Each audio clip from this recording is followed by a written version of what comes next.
நானே உயிர்த்தெழுதலும் ஜீவனுமாய் இருக்கிறேன் என்று சொன்ன வல்லமையுள்ள நம்முடைய கர்த்தராகிய இயேசு கிறிஸ்துவின் நாமத்தில் உங்களுக்கு என்னுடைய அன்பின் வாழ்த்துக்கள்.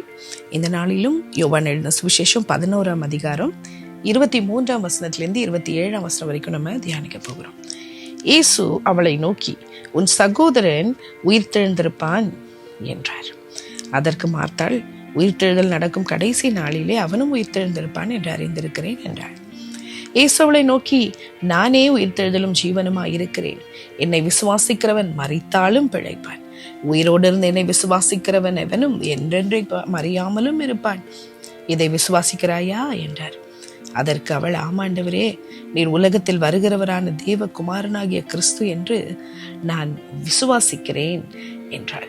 இந்த வேத பகுதியில நம்ம பார்க்கிறோம், இயேசு கிறிஸ்துவை நோக்கி மரியாள் ஓடுகிறாள்.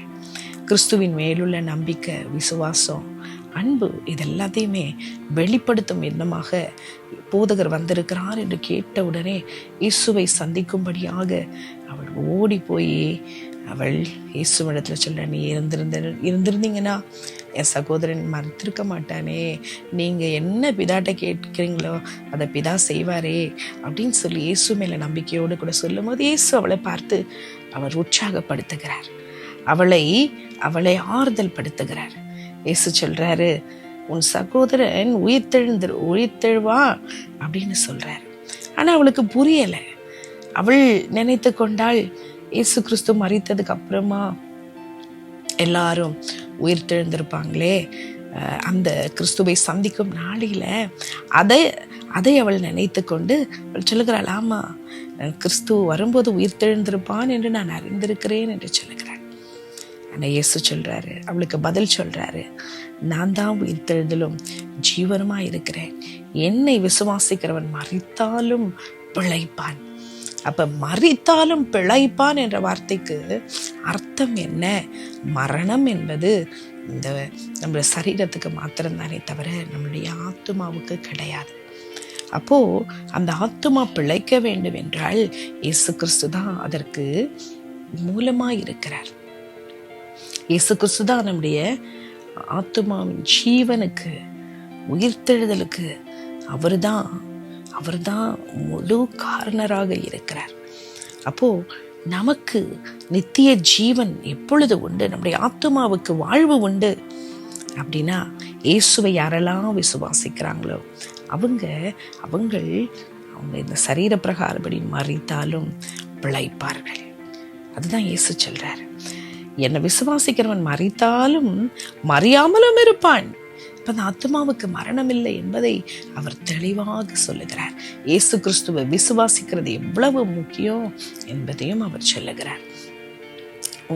எனக்கு பிரியமானவர்களே, உங்களுக்கும் எனக்கும் நம்பிக்கை என்ன அப்படின்னா, நமக்கு நம்பிக்கை எல்லாம் நித்திய ஜீவன்.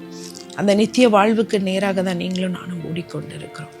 அநேக வேளைகளில் நம்முடைய வாழ்க்கையில வருகிற துன்பங்கள், பாடுகள், இழப்புகள், இது எல்லாத்திலுமே நம்மளுக்கு இருக்கிற ஒரே ஒரு நம்பிக்கை, ஒரே ஒரு ஆறுதல், நான் நித்தியத்துல போய் சந்திப்பேன், நித்தியமாய் நான் கிறிஸ்துவோடு கூட வாழுவேன், நித்தியத்துல நான் இழந்தவர்களை பார்ப்பேன் என்ற ஒரு நம்பிக்கை ஆண்டவர் உங்களுக்கு எனக்கு கொடுத்திருக்கிறார். பாருங்க, இந்த இயேசு கிறிஸ்து சொன்ன அந்த வார்த்தையில எவ்வளவு வல்லமை இருக்கிறது பாருங்க. நானே உயிர்த்தெழுதலும் ஜீவனுமாய் இருக்கிறேன். பாருங்க, உயிர்த்தெழுந்த வல்லமை இன்றைக்கும் நம்முடைய வாழ்க்கையில கிரியை செய்ய வேண்டுமானால், அந்த ஜீவன் நமக்குள்ளாய் கிரியை செய்ய வேண்டுமானால், அந்த ஜீவிக்கிற தேவன் அனுப்பின தேவ குமாரனாகிய கிறிஸ்துவை நம்ம விசுவாசிக்கும் விசுவாசத்தினாலே நமக்கு ஜீவன் உண்டு. நமக்கு நித்திய ஜீவன் வாக்களிக்கப்பட்டிருக்கிறது. அந்த உயிர்த்தெழுந்த வல்லமை அவர் நமக்குள்ளாய் இருக்கும்போது நம்முடைய வாழ்க்கையிலும் அது செயல்பட அது ஆயத்தமா இருக்கிறது. அப்ப நாம செய்ய வேண்டியது என்ன? அந்த கிறிஸ்துவை ஒவ்வொரு நாளும் நம்ம விசுவாசிக்க வேண்டும். உள்ளத்துல அவர் மீது முழுவதுமாக நம்ம விசுவாசத்தை வைத்து நாம மாத்த சொன்னது போல, நான் உங்களை முழுவதுமாய் முழு நிச்சயமாய் நம்புகிறேன்.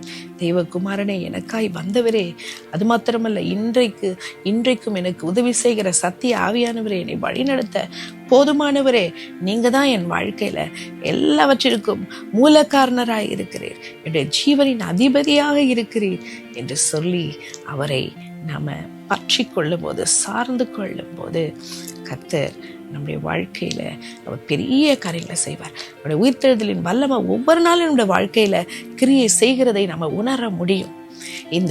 இந்த சரீரம் மண்ணுக்கு போகிறதா இருந்தாலும் விலையேற பெற்ற ஆத்துமாவை நமக்குள்ளாய் வைத்தவர் தந்த ஆவியை ஒவ்வொரு நாளும் புதுப்பித்து அவரோடு கூட அவருடைய பிரசன்னத்துல ஜீவிக்க, அவரோடு இணைந்து வாழ கர்த்தர் நமக்கு அனுக்கிரகம் செய்வார்.